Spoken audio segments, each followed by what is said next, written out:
Okay, well, good evening again to all of you who are here. Welcome to this is the fifth of our talks on 50 Days to Pentecost. Remember that we're doing this not only as information, but also as a fundraiser for the parish during the COVID. We're trying to do whatever we can to raise some money. And so there is a donation box over there. Should you wish to make a donation to support the church, it's not required. But you've been very generous in the past, the people who have been coming, so thank you. So we're very happy that you've been supporting us. And tonight's topic, we are talking about the Shroud of Turin. And the Shroud of Turin is the single most examined relic in all of history. Nothing has had more people and time spent on trying to figure out what this thing is, if you know. So for those of you especially who are not familiar with the Shroud, who've never really heard about it before, the Cathedral of Turin in Italy holds a piece of cloth as you see there. It is a piece of linen, 14 feet 5 inches long by 3 feet 7 inches wide. It's woven, made from flax in a 3-to-1 herringbone twill. And in the thing you'll see, this is what you see. If it's out on display, this is what you can see. Now it can be very confusing, especially since even from where you're looking at it, it may seem very faint and you're not quite sure what's there. Even in person, it would be the same thing. First of all, just to explain what some of the things you see are here. The darker things are not part of the original fabric. These straight lines were made by a burn. And there are patches here that were put in 1352. There was a fire where a portion of the shroud which had been folded was burned. And so the Poor Clare sisters afterwards put patches in there to try to protect it. So some of them are burn marks. There's this here, some of this in here is actually water stains from the fire, from the water putting out the fire. And then there's poker holes in other places that we're not quite sure where they came from, but especially these here that you see are L-shaped. Keep those in mind because they're going to come back later. They're going to be very important evidence about the shroud. But the most important thing is in the middle here, there's a faint image that you can see here. I'll try to zoom in on it a little bit to give you a little close-up of it.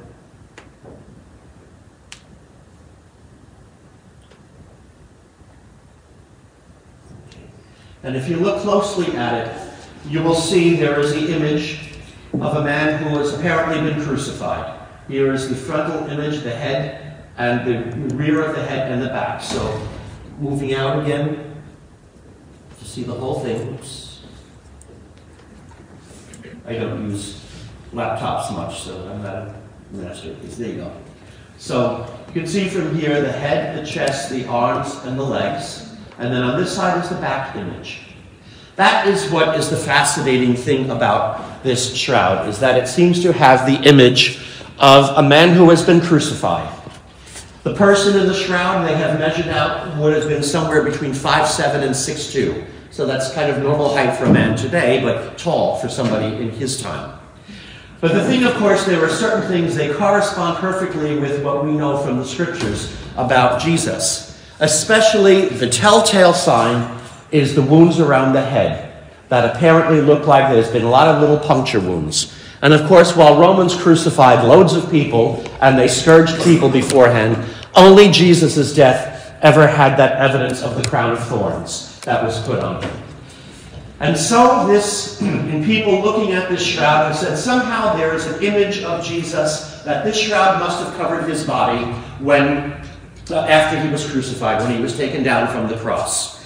And that's where the church has always looked at it that way, or people have always seen it as that. Like anything, of course, there are always skeptics, people who don't really think it is the real thing, and we'll talk about that in a little bit. So first, to talk about a little bit of the history of the shroud. Well, obviously it's mentioned in the scriptures, the burial clause that John talks about when the women came and found the tomb empty. Okay, they mention the burial cloths and the napkin covering his face away from the other cloths, but by itself. That's another thing that will become important in a little bit of time, what we're going to say. We absolutely know where it's been from the year 1353. In 1353, the family of Geoffrey de Charnay, who was a Knight Templar who died ultimately at the Battle of Poitiers, all of a sudden started showing it publicly to people. And from that point on, we know, as of 1353, we know where this thing has been. Eventually, it was willed to the House of Savoy, and they eventually brought it to Turin. And it remained part of the possessions of the House of Savoy until 1983, when the House of Savoy willed it to the Holy See. So it's owned by the church to this day.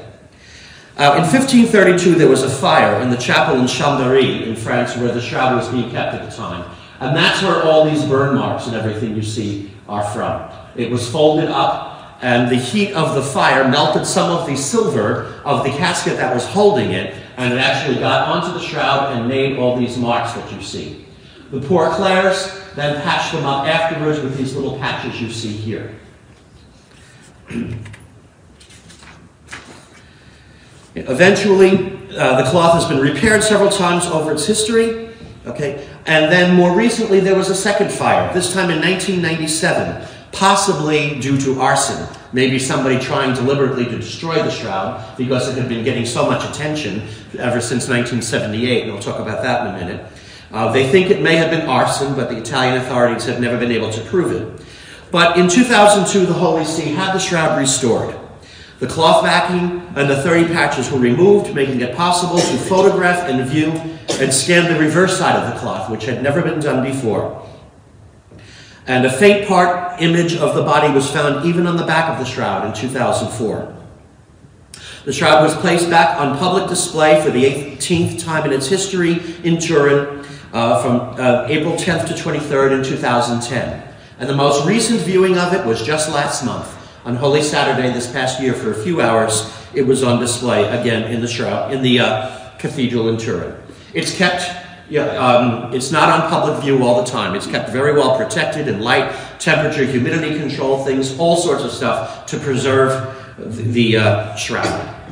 Now, obviously the fact of the image that if this is a picture of Jesus, number one, it proves what pretty much nobody today can honestly, no one historically could have any credibility trying to say that Jesus never existed. There was too much evidence of him, even in extra-biblical writings. So the fact that Jesus of Nazareth lived and is certainly true, and the evidence, even the others mention he was crucified.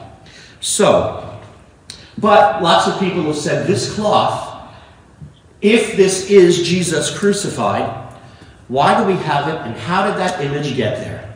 The biggest thing people have never been able to figure out is how it was caused, how it took place. What made this image show up on the shroud? Well, in 1978, the church gave permission to a group known as the Shroud of Turin Research Project, or STURP, as they called it. And over 30 distinguished scientists from all different backgrounds were given permission to study it, to photograph it, and find everything they could about the shroud. They were not all faithful Catholics. Oops. Sorry.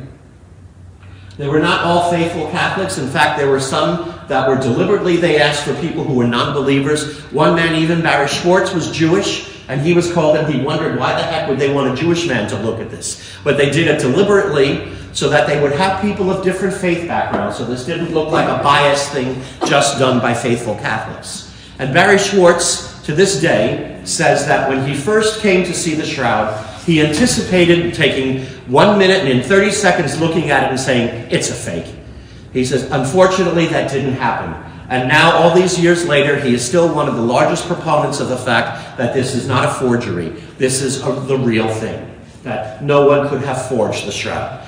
Obviously, if this is a true picture of Jesus, as some people would say, a photograph, if you will, of the moment of the resurrection, it has tremendous significance for the proof of Christ and who he is. So a lot is weighing on whether or not this is indeed the true burial shroud of Jesus. And we'll talk eventually about whether it's real or a fake. But when the Shroud of Turin research team in 1978 met and they came up with their findings, their conclusions concluded the following. First of all, there's no substances manually applied to the cloth. So there are no paints, no inks, no dyes, no pigments, no stains. Nothing was used to make the image. There were also no collagen binder, as would be used with any type of paint. There were no fibers cemented to each other, as paint would have. And there's no capillary action, as a liquid would go through something and, in the capillary action like you would see in veins and things of spreading to different places, which means no liquids were at any time applied to form the image. No substances were found between the threads, even as with a dust rubbing. So if somebody wanted to say they took a dust and rubbed it on, even that would be in between it. So, first of all, they say this is not a painting. There's no way anybody physically applied this image, especially when you look at the fact of when they looked close up at the image itself, as we'll see here in this picture. This is a close-up of the fibers. Okay, you can see the 3-in-1 herringbone twill in there, which was a typical type of weave in Jesus' time in the Middle East. The orangey colored things are parts of the image. The white is the actual color of the flax, the linen itself. Notice how very superficial the image is. It's not bleeding down. Anything that you would put on, even if you put something very lightly on a piece of cloth, like picking up a spill with a paper towel, it's going to bleed into the substance, into whatever it is that's picking it up.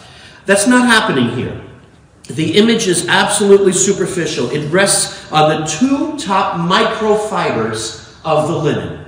And that is analogous to, imagine if the linen were your body and the image is only on the top of the hairs on your forearm. That's how superficial the image is. It does not penetrate in any way into the linen, into the fabric itself, which is one of the things that right away leads another thing, in addition to that there's no evidence of paint or anything ever used on it. Even if people wanted to say, well, the paint has since evaporated away, there would be evidence of that, but it's only on the very superficial images on the arm, on the shroud. The next thing that would make it kind of impossible for a forger happened in the new discovery of photography in the 19th century.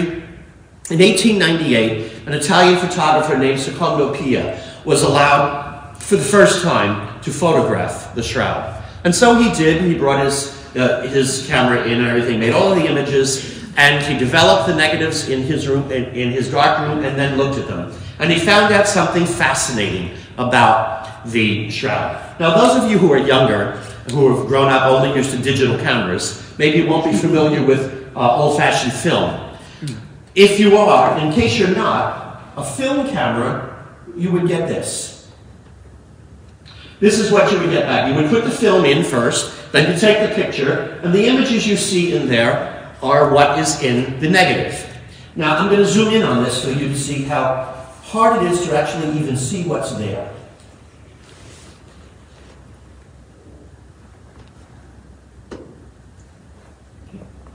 It's really hard to see any details in that, right? Can you vaguely tell, like the picture on the right? Well, any of them, actually. I think the picture on the right might be the user. Can anybody tell from that what that probably is a picture of? The Virgin Mary. The Virgin Mary. Is that an ultrasound? The Virgin Mary? No. These are photos I took. No, there's nothing miraculous about these pictures. No, but just looking at this picture here. A person. And a tree. Maybe 2 people and possibly a tree behind it. Very good. In a negative, it's very hard to see what it is. But when the picture is developed, when you develop the picture, this is what you get. You see, the positive is a much clearer image. That's actually my brother and sister-in-law at their engagement party. And so yes, there's a tree in the background, and there's a man and woman. But notice the details are all dark. Her black hair was white in the negative. So for those of you who are not familiar with it, you can see what a difference they are between the two. The positive image is so much clearer than the negative. Well, when Secondo Pia took his pictures, this is what he found. This was the photograph. When he was photographing it, he took and saw this, as you can see from there. Okay, the head and the chest, and the hands here folded over the pelvis. But when he looked at the negatives, he saw this. Look how much clearer that is. I'll zoom in on it for you to see.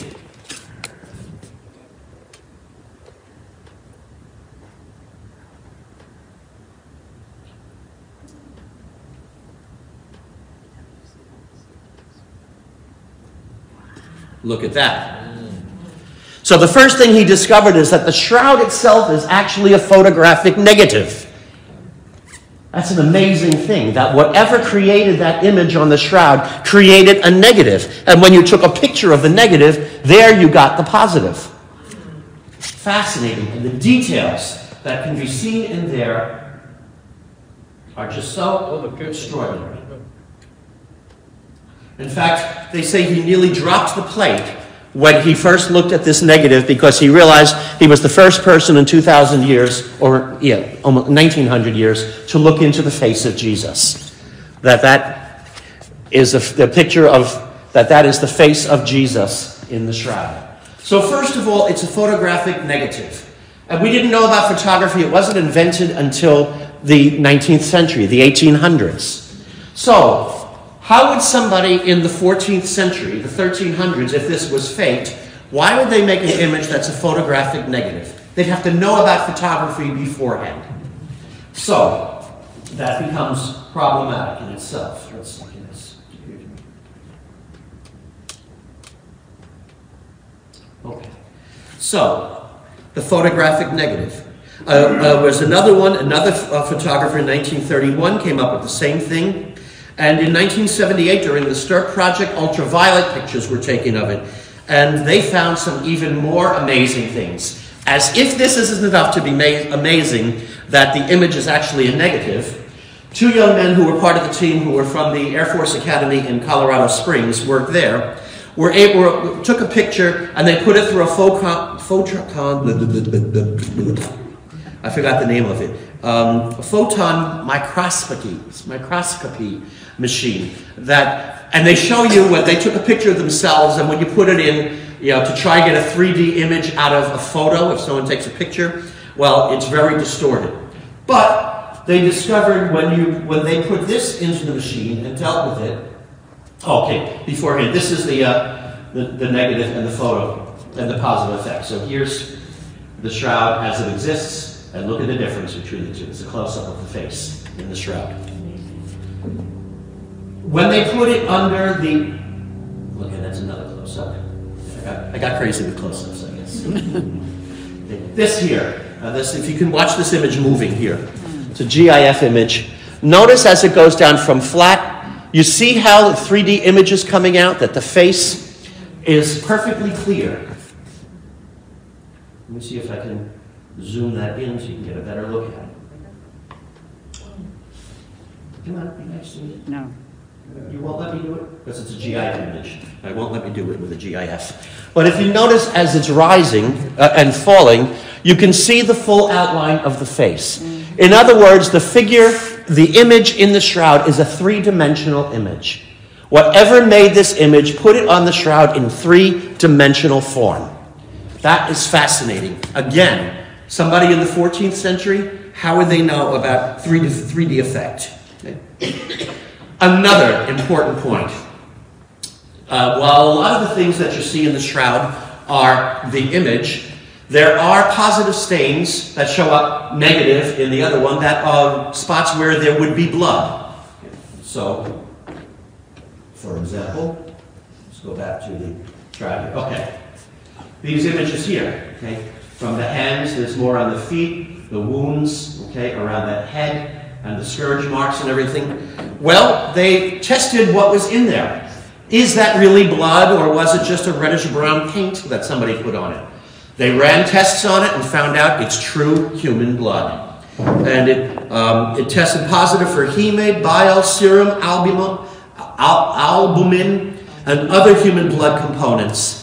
And they were even able to type the blood as AB positive, which is a very rare blood type for Europeans, but quite common in the Middle East. especially in Israel. And it also happens to be the very same type of blood that's been found in the Eucharistic miracles. In the miracle of Lanciano in Italy, the miracle of Buenos Aires, Argentina, and the miracle of Tixla in Mexico that Anthony spoke to us about in his talk on, do miracles still happen? So the blood type is consistent with them. Also, there was a man by the name of Max Fry, who was a botanist. He was Swiss, and the Swiss authorities used to call on him frequently to help solve crimes based on pollen that they found on people's clothing, where they were at the site. If you've ever watched Forensic Files, I'm fascinated by that program and how many cases they have broken because they found traces of pollen from a certain plant on the person's clothes, who was supposedly the suspected criminal, proving that the person had been there when he claimed he wasn't. Well, he found, as well as other people, 58 different types of pollen on the shroud. But of those types of pollen, only 17 are from plants that grow in Europe. Others were from Turkey, and especially Jerusalem. And there were others who found flower images on it, which may have been from people even back then burying Jesus, putting flowers around the body as you would bury something, bury someone's body, even then doing that. And they said the images of the flowers there were flowers that only grow around Jerusalem and bloom in April, which is right around the time that we know that Jesus was crucified, right around April. So, how did all of these other pollens get on there? First of all, we also know that there's a lot of evidence of the shroud's existence from other times, which I'll get to in a little bit. But if it was created in the 14th century in France, where did they get the pollens from? Turkey and Jerusalem and other places on there. Okay. Obviously, the shroud was exposed in the public air at some point in Turkey and in Jerusalem for these pollens to get there. Another thing they were able to do with the high-definition photos was to look at the figure very closely, and they discovered something that we know is true. At the time of Jesus, it was customary, even for Jews, to place coins over the eyes of the person when they were being buried. Well, they looked closely and discovered this. Let me get to it. The image of this. This is a lepton. This is a coin that was minted by Pontius Pilate, who was only a procurator or governor of Judea for that short period of time, who was the governor at the time when Jesus was crucified. And they found evidence in the shroud that you can clearly see when you look at it. It's unmistakable. The image of the staff here and some of the words around it. Unfortunately, it doesn't show up very well on here. If I tried to show it to you there, it wouldn't be okay. So, oops. So, there were also coins over his eyes. Very recently, they also discovered dirt on the heel mark in the shroud. And they identified the dirt by the composition of it as dirt that is consistent with and unique to the Damascus Gate in Jerusalem, which would be the gate through which Jesus would have walked to get to Golgotha, to Calvary. So there's even dirt from that dirt. That's how precise they've been able to be with all of this. So looking at all of that, you'd say, how the heck could this thing be a forgery? To somebody in the 14th century, to put all that together and forge it, boy, he had to know an awful lot, right? So, lots of people who have gone in to look at it and studied it as skeptics have come out believing this thing is real. That nobody painted this, nobody forged this. Why would they put all those things in? However, there are always skeptics, and there are people that like to bring up different things to try to prove, quote and unquote, that the shroud is in fact a forgery. And one of them was a letter written by a bishop in 1390, Bishop Pierre Darcy, who wrote a memorandum to Pope Clement VI, Clement VII, stating that the shroud was a fraud, that somebody had painted it, and the artist had confessed to it. That's what the letter says. The only problem is the letter is not dated. They've never mentioned the name of the artist. And so without all of those details, you have to question, was this real? Remember, in the 14th century, this was the time when gathering icons and precious things, or relics rather, gathering relics was of high commodity. And one person after another, especially among nobility and elite people, each one was trying to outdo the other one with what relics from the life of Jesus and everything they could find. And there were many fake relics out there. We could do a whole talk on just the phony relics that people have made just to try to impress other people with what they got their hands on. And this may very well have been a bishop who was just a little upset, maybe envious that somebody else had a better relic than he did, and so he just dismissed it as a fraud. But it's only a memorandum from one bishop to the Pope, and never validated. Nobody can prove the authenticity even of the letter, let alone the date or the name of the forger, which you would think if he had concrete evidence about it, the forger's name would be mentioned in it. But there's no mention of that. So, while that letter could be dismissed as possibly a gripe, all of a sudden, in 1988, one thing came up that made everybody definitively say, no, we've proven the shroud is a forgery. And that was, in 1988, carbon-14 dating tests came back. They had gotten permission to take a small sample of the cloth and carbon-14 date it. And they sent it to 3 different laboratories. And the laboratories came back with a stunning revelation that according to the carbon-14 tests, the shroud dated to somewhere between 1260 and 1390. And all of a sudden, everybody, all the newspapers are all saying the shroud is a fraud. It's a fake, because now the carbon-14 tests prove it. And people were stunned, especially many of the scientists who looked at it and said, wait a minute, how can that be? All the other evidence is so insurmountable. Well, it didn't take too long for people to decide right away that maybe there was something wrong with the dating of the carbon-14. And there are many different theories out there, some of them from deliberately hoaxed, that somebody deliberately switched the pieces so that they would not, so that they would come up with the wrong thing. Also, other things that show a lot of evidence. Number one, there was a backing cloth had been applied to the shroud. And one of the suspicions is because since they took them from the very corners of the shroud, it's very possible that they took it either from the backing cloth or that the backing that was subsequently put on the shroud had tainted it. That some of the fibers would have gotten onto that, and that would have skewed the results of the carbon-14 dating.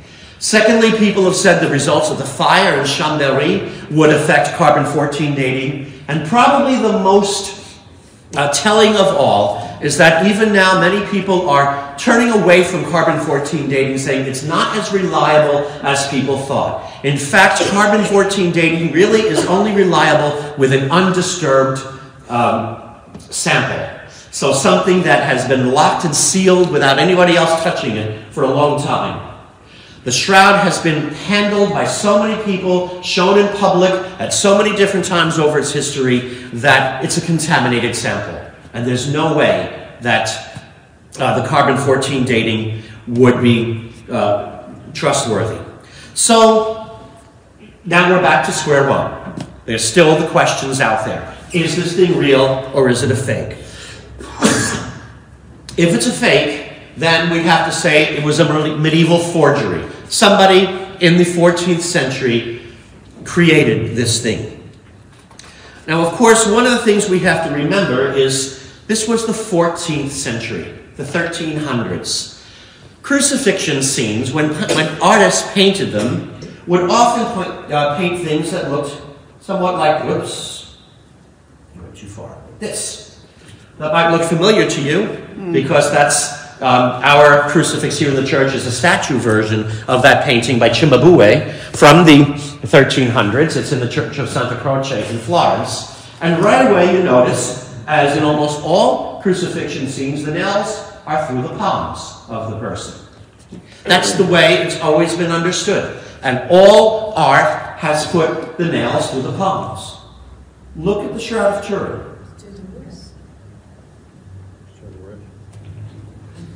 They're not in the palms, they're through the wrist. Actually, through a spot, there's even one Frederick Zugaby that Anthony we mentioned about, in talking about the Eucharistic miracles, was also an authority on the Shroud of Turin. He did a lot of research on it. And he talked about a spot called Desto space, which is a place in between all of the bones where the nail could go through very easily and it would support the weight. Most people say if they had crucified him through the palm, the weight would just make the palm, the hand tear right off the nail. It would not hold the person on. So you had to give it more support. So going through Desto space was a nice, easy spot that it would go straight through in between all of the bones in the hand, wouldn't have to break any bone, and the Romans, who were experts at crucifixion, would have early on learned that's the best way to do it. It gets through very quickly, and it keeps the person there. Also, something else that's interesting is when you go through Desto space, you can even try it on yourself. If you want to go to your palm, right about here, even into the wrist, the same thing happens. Push there. See what happens. Your thumb naturally gets pulled in. Look at the figure in the shroud. There are no thumbs visible. The thumbs have been pulled in, consistent with being nailed through the wrist. Also, as a side note of that, tells us something about the pain Jesus endured. Having a nail through your palms would be excruciating, would be painful enough. But going through Desto space of the wrist would sever the median nerve. The median nerve is one of the major nerves in the human body, and it controls all the many nerves that enter into our hands, which are the most nerve-centered place in the body. They say to puncture that would be like sending a lightning bolt into the brain. The pain experience of that, they say probably in many people would have knocked them out. They would have passed out from the pain. But in Jesus' case, we know that didn't happen because he spoke from the cross.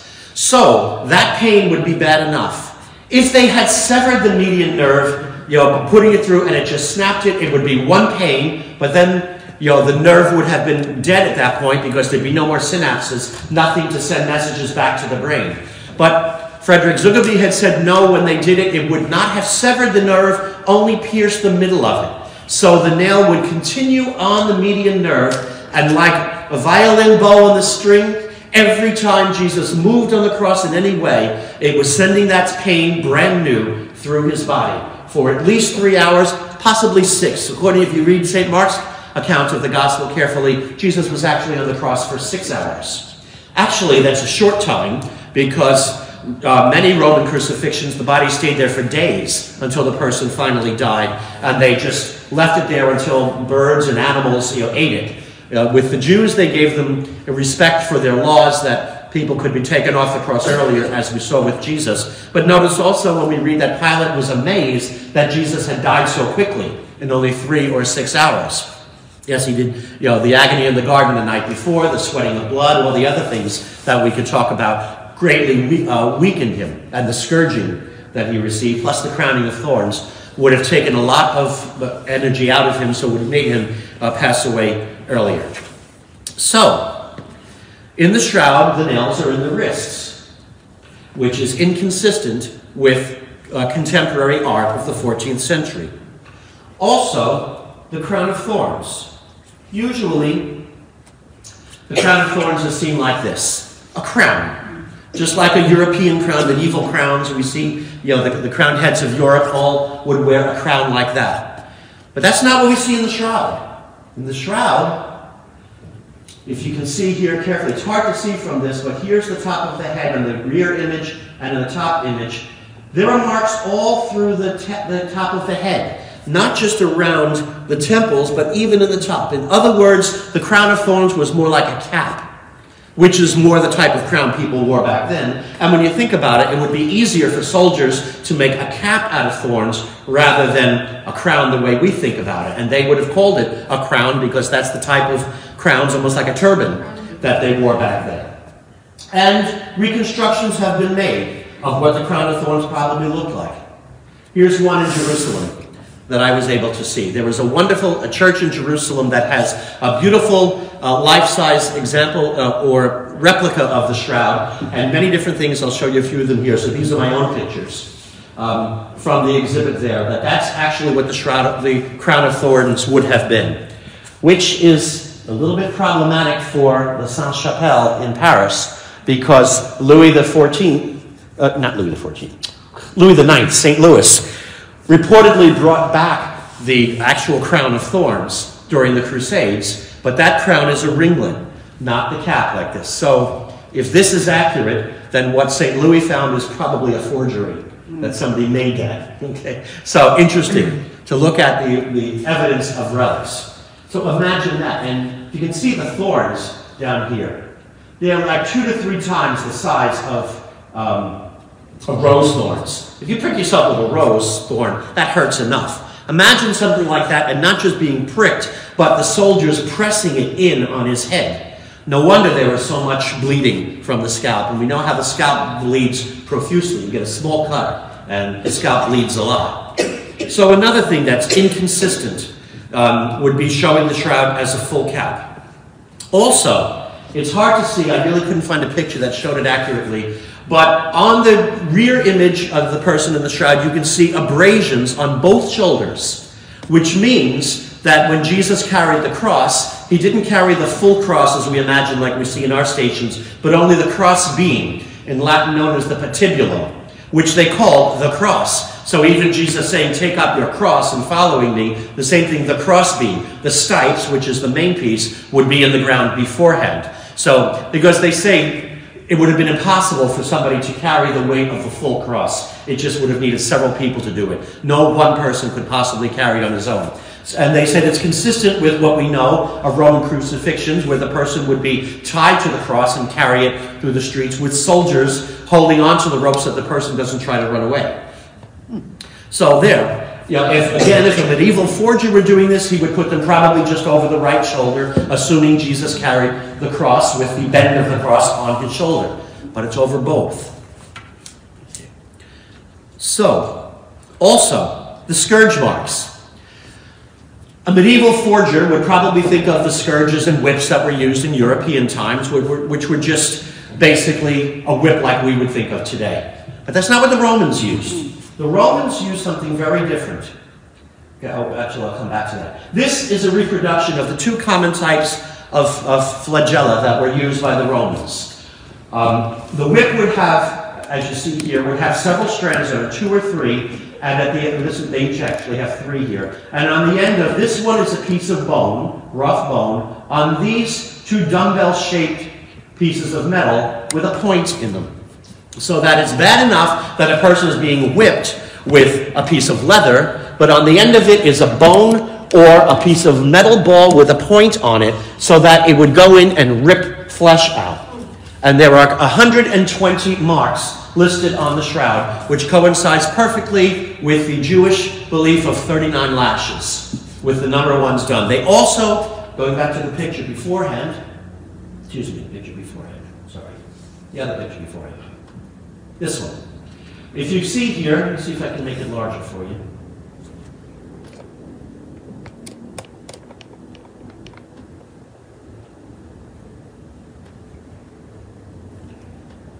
You can clearly see in many of these the dumbbell-shaped mark.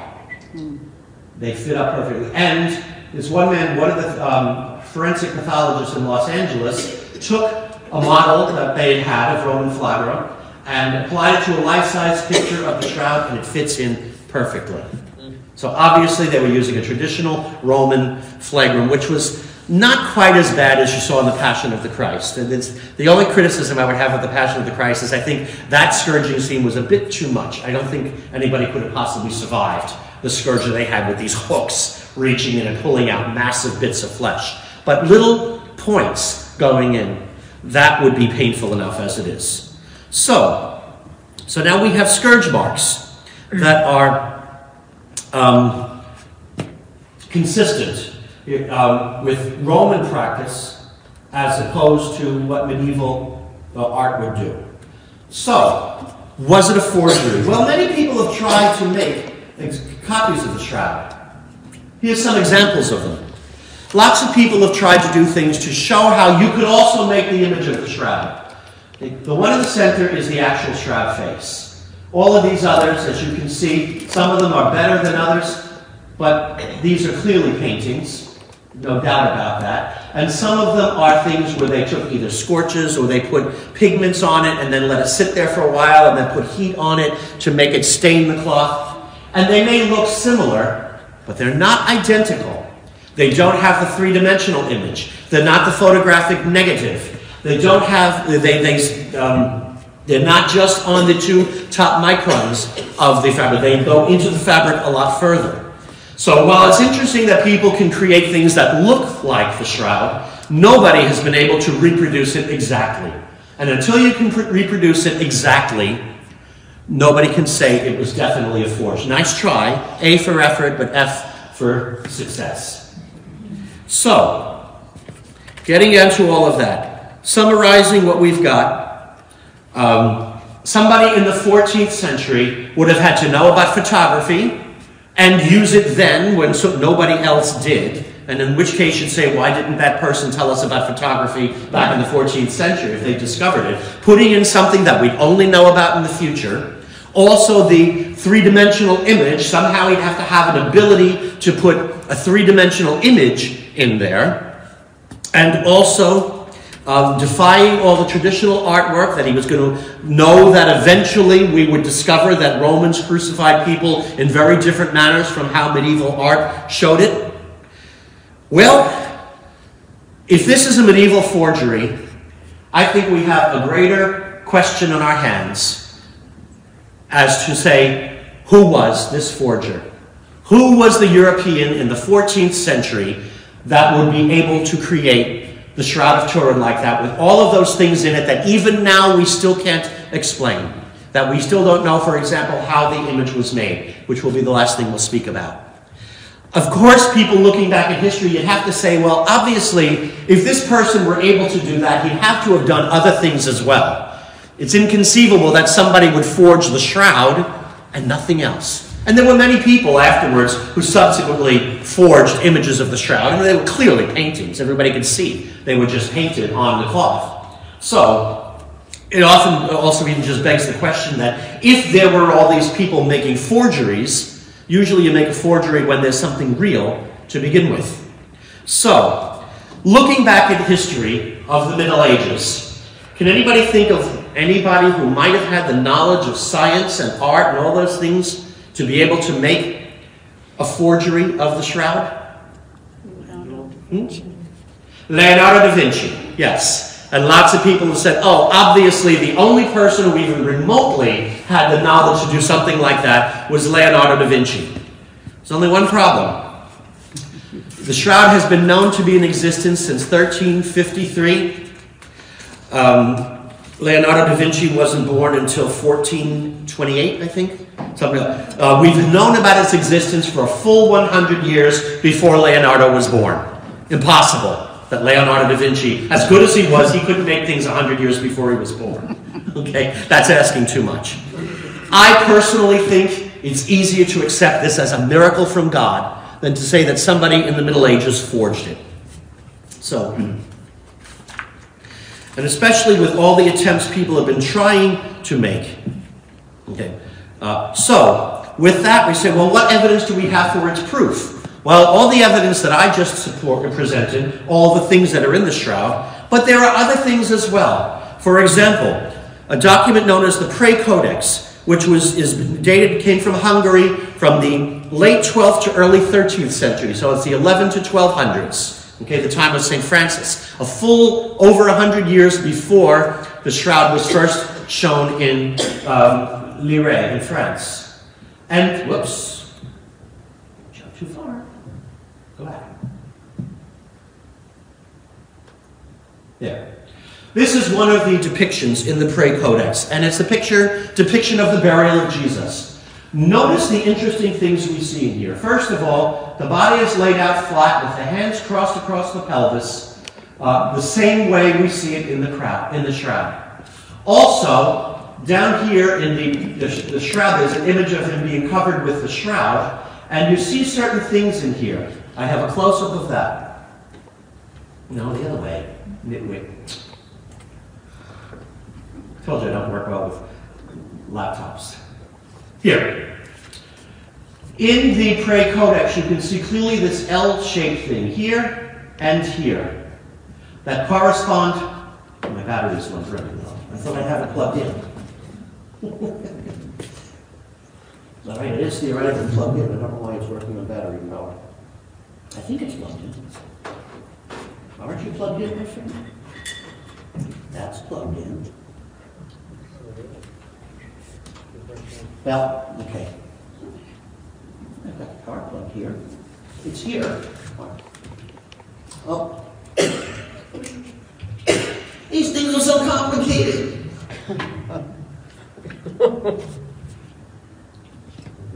Need help, Father? Yeah. Okay, fine. Get That's that, why. Father. And now we're getting brighter too. Good. Okay. Remember those L-shaped burns that we saw in the shroud? Reproduced in the Prey Codex in the late 1100s, early 1200s, a full 100 years before the shroud was ever exposed publicly in Lirey in 1353. So, first of all, and the other poker holes as well that you see here too also correspond to the shroud. So obviously it seems that whoever painted the Prey Codex had already seen the shroud and put those images in a full 100 years before the shroud was ever publicly known. Another is something known as the Indescent Image. I don't have a picture of that because there are no pictures of it. The Indescent Image is an ancient belief that goes all the way back to the 3rd century. Now, according to the legend in the 3rd century, that there was a king, King Abgar of Edessa, at the time of Jesus, wrote to Jesus and asked him to come and visit him to heal him from an illness. Jesus wrote back to him and said he couldn't come because of his busy schedule, but he was sending one of his apostles or one of his disciples to him with words and a blessing and a picture for him. And he brought a picture that apparently Jesus put his face to a cloth and brought a picture of his face to him. And that's the tradition that's been around since the 3rd century.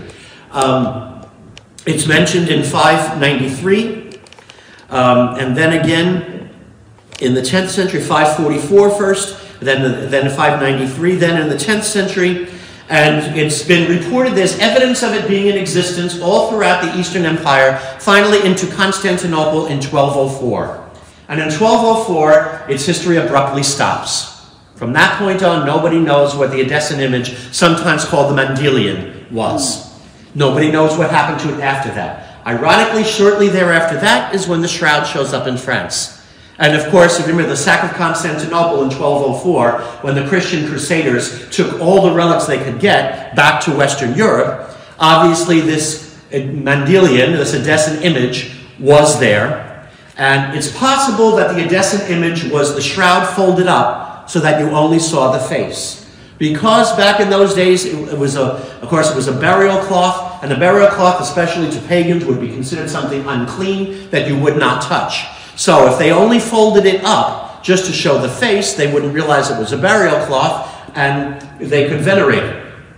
It fits in very nicely that the time of the appearance of the shroud and the disappearance of the Mandelion image or the Indescent Image coincide. That when one ceases to be known, the other one starts being shown. So is it possible that they were one and the same?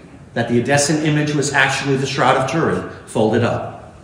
And finally, the last one is the Sudarium of Oviedo, which Anthony talked about in our talk on the miracles. That we have a picture of. If I can just get this to cooperate. This is an actual picture of the Sudarium of Oviedo. The Sudarium was the face cloth. It's reported to be the cloth that's mentioned in St. John, that when he came in and saw the shroud and the clothing and the napkin that covered his face, not with the other ones, but laying apart by itself, that this is what that was.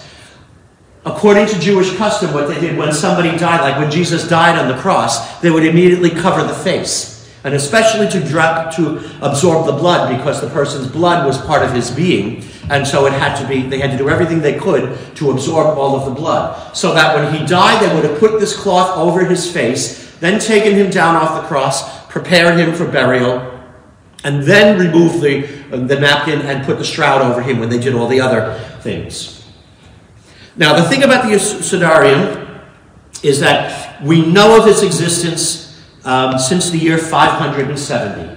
It is documented at that time is where it came into Spain. It's reported to have been kept in a cave outside Jerusalem for centuries by people and near a church in memory of St. Mark. And then eventually, as the Muslims were coming in and overcoming, taking over the Holy Land, they spirited it out quickly to Spain. And even in Spain, during the Muslim conquest, they were moving it further and further north. And eventually it was put in Oviedo, in the cathedral there, and then moved to Toledo. And finally, its final resting place in 840 is the chapel in Oviedo in Spain, where it exists to this day. Now, work has been done. A lot of experiments have been done on this image. And they point out that if you look at it properly, and of course it's a little bit more distorted, obviously there's no image, just all of that is just blood stains. A type of something known as, where do I have it here?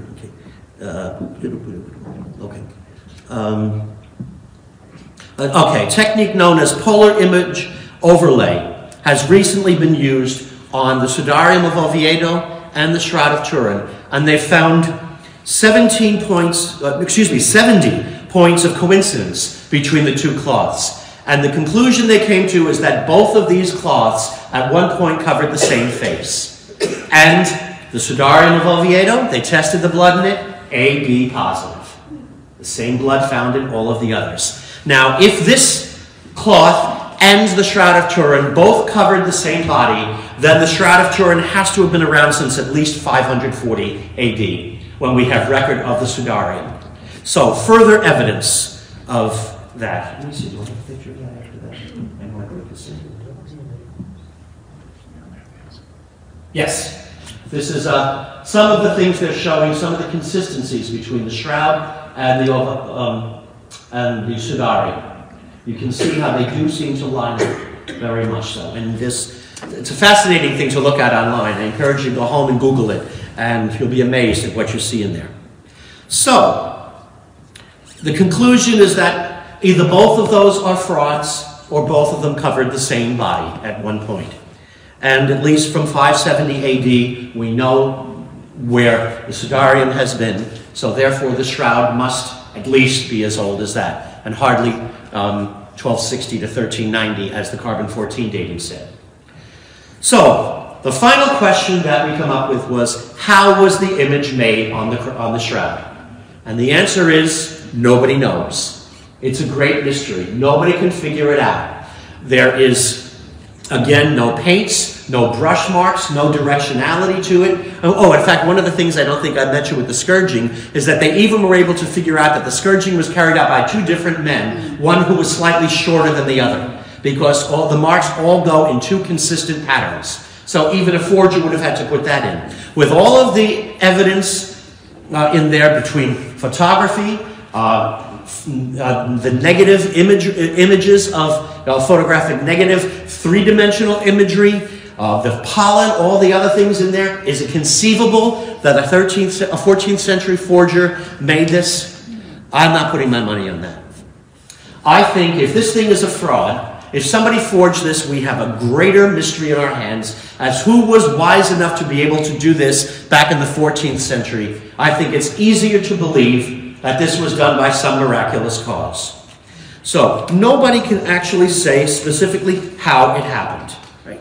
But, something people have put forward a lot of different things. One was that it was a scorch. They said, no, it's not a scorch, like from fire or something like that, or if you leave the iron, on a cloth too long and you burn a scorch mark into it. No, because being on the two upper microfibers of, or whatever the word was, I forgot what word we used there, of the shroud prohibits that.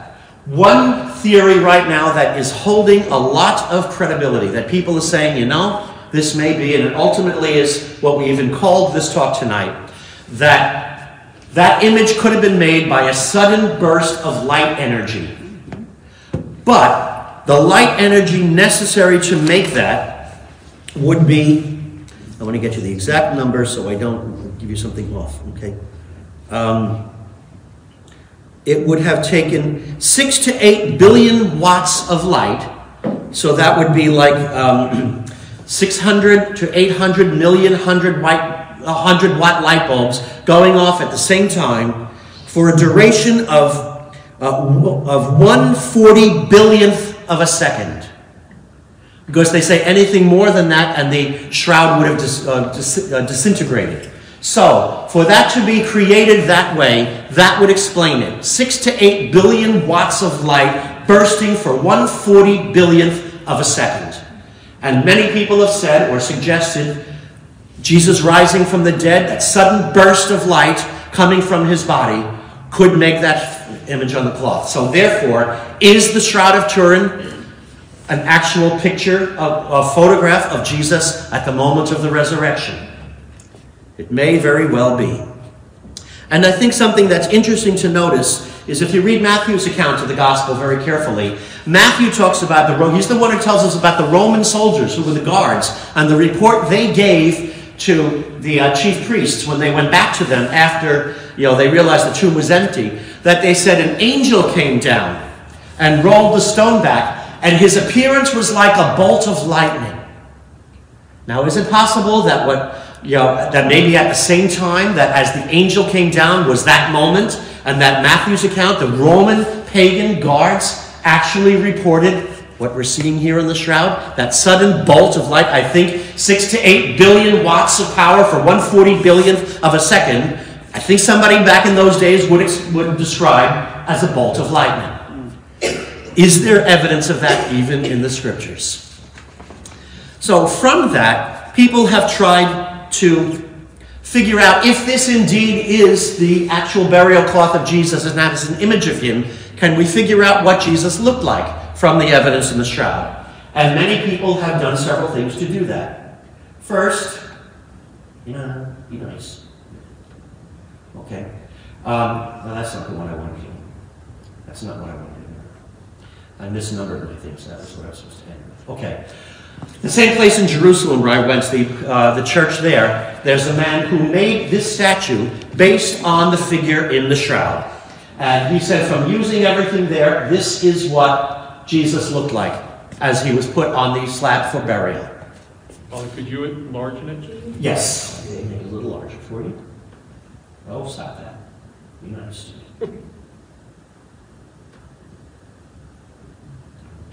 can zoom up and down on it. This is one of my own photos that I took. So going up and down on it. It's the whole figure. And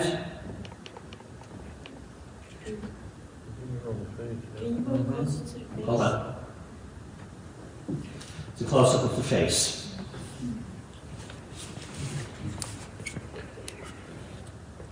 And one thing he pointed out is, look how peaceful the face looks. This doesn't look like the face of someone who's been tortured, as we know he was, but rather that, as he said at the end, it is finished. Into your hands I commend my spirit. He had done this willingly. He accomplished his deed. And it's amazing that we may be just looking in the face of Jesus in death.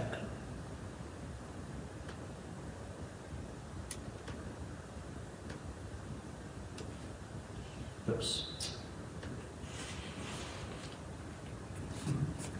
Just take a moment and reflect upon that. Is that the face of Jesus when he was laid in the tomb? And then, of course, from that, people have made paintings from it. And we have this. From the shroud, slightly cleaned up, to this maybe what Jesus looked like without the wounds of the crucifixion on him. Is that an actual picture of Jesus? So ultimately, the question is it true or not? Is it real or is it fake? Everyone has to make up his own mind. Which do you believe more? Which is more plausible? That a 14th century forger could make that thing, or that this was a miracle from God? Skeptics, no matter what you say, there's this guy Joe Nickel, who's the president of the U.S. Skeptic Society, who doubts everything, who had actually even said at one point, even if I were to see a miracle with my own eyes, I would not believe it. Pity the guy. Okay? I mean, obviously you don't want to be gullible and believe everything you see and everything people tell you. Some things are just not what you think they are. But even he still says, no, it's a painting. And people said, well, okay, but where's the ink? Where's the paint? Where's the brush marks? Where's all the things that should be there? Oh, no, they're there. Okay, he sounds like an idiot at this point, quite frankly, because the Shroud of Turin research project proved right away they're not there. And even a Jew who came in, who was convinced he was going to see it right away as a fraud, says, I don't know how this thing was made. And these were expert scientists, not a man who was the head of a skeptic society. But there are people who still reject it, and others who will believe. But maybe the old saying is correct. For those without faith, no explanation will suffice. And for those with faith, no explanation is necessary. So, I leave you with the question. Is this a photograph of Jesus at the moment of the resurrection? You be the judge. Okay, questions? Yes? Well, I just want to mention one fact. During the visions of St. Faustina, in the 1930s with the Divine Mercy, we have the Divine Mercy picture up there, but that's not the original. No. The original one, they've done studies on this, where the face of that, which was a description of Faustina to the artist who was making it, and the face of the shroud match. Wow. Fascinating. Okay. Any other questions? Yes? When they were taking samples of the blood, did they try and get DNA, actual DNA? Yes, they tried to and they couldn't. They could get some DNA, but they couldn't get chromosomes from it, which was interesting. Now, I've read things very recently about something just came up within the last few months, that somebody doing something with the blood found in the blood of the person in the shroud, either it was the shroud or one of the other Eucharistic miracles or whatever it was, that there was only an X chromosome. That this person's DNA had only X. Now, of course, you know very well the human being is, most people, people with normal genetic things, not people who have anything bizarre, are either XX, which makes them female, or XY, which makes them male. And the mother always gives the X chromosome. The Y chromosome would come only from the father. So the fact that there's not a second X nor a Y means no chromosomes were given to this person from a male being. Consistent with our understanding that Jesus was conceived not by a human being, but by the Holy Spirit. So his physical body, the chromosomes and everything he got just from Mary. So I read that recently. Now, I don't know if it's true or not. Somebody could debunk it, but it is interesting. Anything else? Yeah. Just a comment. There was something on TV about the blood. And it dates back to an ancient tribe, the Druze, D-R-E. The Druze? Yeah, Druze, D-R-U-E-Z. Well, there's Druze and Druids. They're two different groups of people. Well, they date way back. They were just able to analyze that DNA. And it goes way back to that Arab Jewish tribe from ancient times, they say. Which blood? The blood from the shop. Oh, really? Okay, yeah, I didn't read that, but yeah. There was a sample that they had, Well, and then they redid it with this new technology. Well, that fits in with it. And just the fact that Could you repeat it? that somebody had analyzed blood and they said it fits in with the blood of people, Druze, which are an ancient Semitic people from the same family that the Jews came from. So, further evidence that it's consistent with that. Also, just the fact that AB positive is a very rare blood type in Europe, but very common in Israel, in the Middle East. Plus, it's also the blood type that has both the A and the B. It's the fullness. I've even seen that. And it's positive. So, Jesus' blood has the fullness of blood types in it, even to the minutest detail. Anything else? Yes? So the carbon dating process was most likely not accurate. Yeah, pretty much now most people are saying that it would not be reliable with something such as the shroud that had been touched and matched up with, from the backing cloth on it to the patches made, to people handling it over time, to all sorts of other things that people would put pictures and copies of things to the shroud to touch it, to make like a third-class relic like we do today, that there's so much contamination that it would not be reliable. You need an uncontaminated source for carbon-14 to be effective. And people are even starting to say, now I read something just the other night that some scientists are starting to say that carbon-14, even with that, is not as reliable as they think it is. So, like, besides the whole bishop saying it's a painting, which we know it's not, so that's out. And besides the carbon-14 dating, there's pretty much no other reason to believe that the shroud's a forgery. Right. Pretty much. Yep. And those two are pretty much debunked. The bishop's letter, which, you can't verify anything in that, and that carbon-14 dating, which now we can discredit, and all of the other stuff, you say, this is phenomenal. How do you explain all this stuff? How would somebody in the 14th century have known about all this? And how would he be able to do it? And where would he get the body from? Did he actually take someone and crucify him? Because there's real human blood even in the wrist marks and in the feet. It's inconceivable.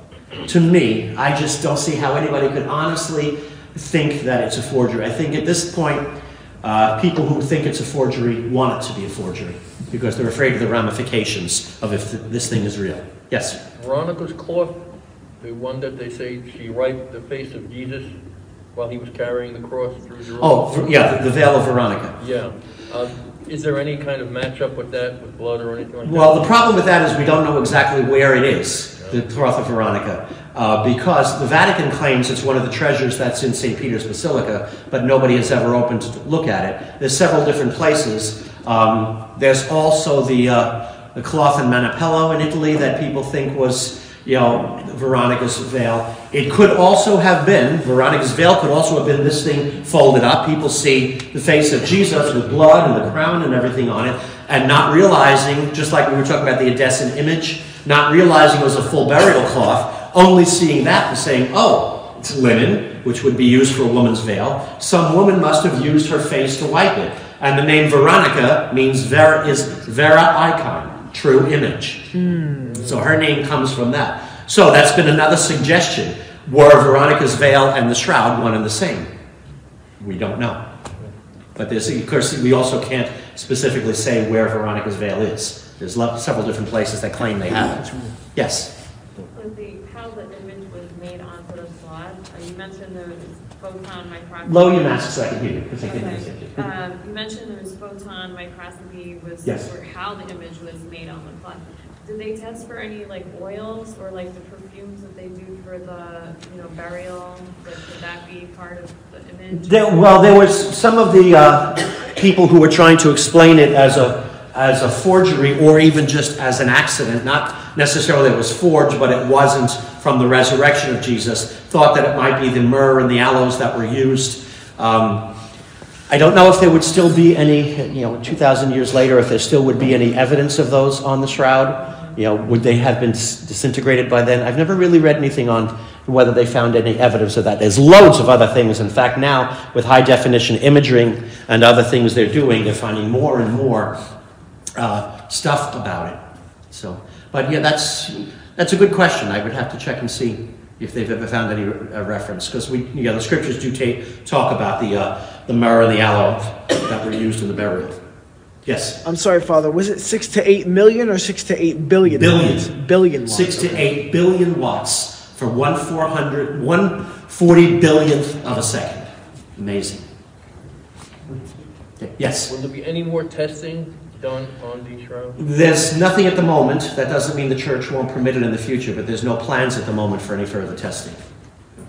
Yes. Shroud, did it show also, I don't know if you mentioned that Jesus' eye was punched. If you look, one eye is more... The nose. Oh, yes. Okay, yeah, that's another detail I could mention. That it even shows an abrasion on his nose. That the septum had been broken, which could either have come from the guard who gave him a sharp slap across the face or in falling. So it looks like he had a broken nose, which doesn't violate the scripture, breaking none of his bones, because the nose is made of cartilage, not bone. So, just the technicality of that. Yeah, and there looks like one of the eyes is swollen as well. Yeah. Was it common that a lot of people had shrouds? So I guess all the skeptics, I have a friend who's very faithful, and she said, so many people had shrouds where were buried with cloth. So, I mean, all the doubters, and, there must be other shrouds I don't know, out there. Oh yeah, they have loads of other shrouds, burial shrouds out there that, in fact, one of the first things some of the people who are researching asses did is there evidence of other things existing? And they called museums and said, oh yeah, we've got burial shrouds from Egypt that are thousands of years old. So yes, they could have survived. So yes, it was a common custom to bury somebody as in this way, the Jewish custom with a shroud. The difference, of course, they don't have an image in them. And certainly not an image of somebody who was crucified wearing a crown of thorns. Very good point. They didn't rise from the dead. What's that? They didn't rise from the dead. They also didn't make any images. Because there was nothing to make that image of. So all the old shrouds they have are just old shrouds. This is the only known shroud with an image on it. It's just, it opens up. The more you study about the shroud, the more questions it comes up with. And the more you say, folks, the more we start, the more, especially with the more technology we get, the more we look at the shroud, the deeper the mystery becomes, and more questions arise. That I think if this is God not telling, if this is not God telling us, hey guys, believe, then I don't know what it is. But then again, for those without faith, no excuse will suffice, and for those with faith, no explanation is necessary. Okay. Question again? Yes. Have you seen it in person? No, never seen it in person. Yeah, it was. I couldn't get over Holy Saturday this year for some reason, Abraham. I can't imagine why. I think it was because I had to stay here and baptize you. You'd have been disappointed if I didn't baptize you because I went to see the shroud. Plus, I didn't even know it was being exposed. Other than that, but I'd have been golfing. Okay. Well, thank you very much, everyone. Thank you. All right. And next week we will have Mr. Anthony Felicissimo speaking to us again about the Holy Spirit, the forgotten God. Okay. So the Lord be with you. May Almighty God bless you, the Father, and the Son, and the Holy Spirit. Amen. Okay. Matthew, would you put the lights on, please?